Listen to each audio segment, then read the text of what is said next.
Hey, this is Chewy. Welcome to the May 2026 devlog. As the first of these, I'd like to say welcome to the channel. So let's get into what I was working on this month. After the release of Echo of the Farlands, I kept working on it quite a bit. If you've played the 1.0 version, I believe the new world type snuck into the release. I was sort of starting to mess around with it, but I decided I should keep the first release relatively simple and focus on the base Farlands features. I do think there's some work in progress stuff that snuck in when I hit build on the jar file. I believe the only thing that was set of the new world type was the world height and some placeholder stuff, so there's not really anything there. The next update I'm working on at the moment, update 1.1, is hopefully coming out by the end of the month. I'll be fully implementing the new world type. The world I'm playing right now is a work in progress build, so I'm playing with the Distant Horizons mod to get a sense of the scale. I think I've done at least a decent job so far of tweaking the generation to something that feels more expansive. Now that I'm mostly done with the surface topography, I think I'll move on to tweaking the Farlands and getting into the actual content for the 1.1 release. If you're wondering why I'm putting so much time into doing this instead of just playing with Tectonic or Terralith or something of that sort, it is because I want to eventually build a mod pack around Echo of the Farlands. I won't get into it too much at the moment because I plan on officially announcing something around when the 1.1 update comes out, but as good as those other World Gens mods are, I want something I've made myself since I can fine-tune it myself for my own uses. Those other uses include things like the Farlands generation, which obviously isn't covered in those other mods, and various other feature tweaks that I may want to do. I didn't really talk about this in the Farlands video, but I had been messing around with compound generation, so that means using multiple scaling methods in the same world to shape the Farlands how I want it to look. At the moment, there's the base types like linear and exponential, but I want to have a more definitive version eventually that's really meant to be traversable and explorable in survival. I've already taken the first step by moving them way closer, so maybe the version will be 100,000 or 1 million or whatever I end up deciding on. But the next step will obviously be making the Farlands actually a part of the world that you're supposed to explore, because right now they're just kind of like a neat little feature that you can sort of fly through in creative, but they're really not playable. So those are some things that you could look forward to in the future for the Echo of the Farlands mod updates.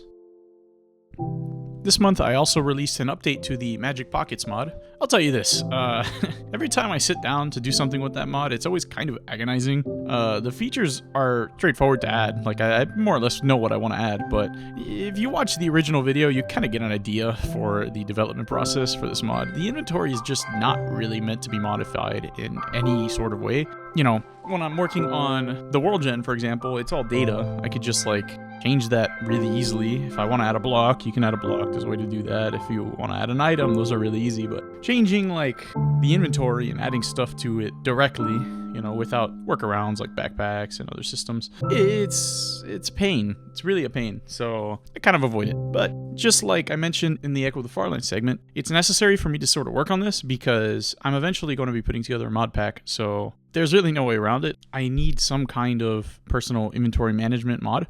And I can use one of the many that are available out there that are really good quality, but I want to make it myself because then I can tweak it myself and I can balance it myself for the purposes of the mod pack, and I can sort of make my own changes and stuff like that. Plus, it's just it's rewarding to work on it yourself. So I sort of need to do it anyways. I probably won't touch this for a while. I don't really have any ideas at the moment for more features, but if I do add something in the near future, it'll probably end up being something else to help outside of the player inventory, kind of like the storage conduit. But for now, I think those features are good enough. I also made sure to update my Modrinth page, so now I'm on CurseForge and Modrinth as far as distribution goes. I'll be maintaining both, so whenever I update my mods or release something new, you can be sure to always find them on either platform. The last thing I'm going to be talking about is actually a Terraria mod. I just finished developing it last night, so I'm not going to spoil anything, but it is mostly a joke mod. Expect that video to come out sometime next week. I'll probably film tomorrow and edit in the next few days, but it should be a really fun experience and should be a little bit of a change of scenery from the usual Minecraft stuff. Generally speaking, as far as this channel, I will be focusing mainly on Minecraft, at least in the near future, because that's where most of my ideas are, and that's where I plan on developing the most. But I do, always want to leave the door open to do other things. So Terraria is one of them. I've also looked at Bloons Tower Defense. That's another game that I've kind of looked at modding, so I'd definitely be interested in playing with some different stuff. So that's about it. I'll keep it nice and short this time around. I probably won't do these every month, but I'll try to do them every so often. Next time I do this, I'll include a Q&A section, so feel free to leave comments and questions down below. I'll answer them in the next devlog. This is an extremely small channel I just started building. I have just 21 subscribers as of filming this. That'll be funny to look back on. So feel free to stick around as I build all this up. I'm really getting sucked into the development process, and I've really been enjoying it. So hope you enjoyed. See ya.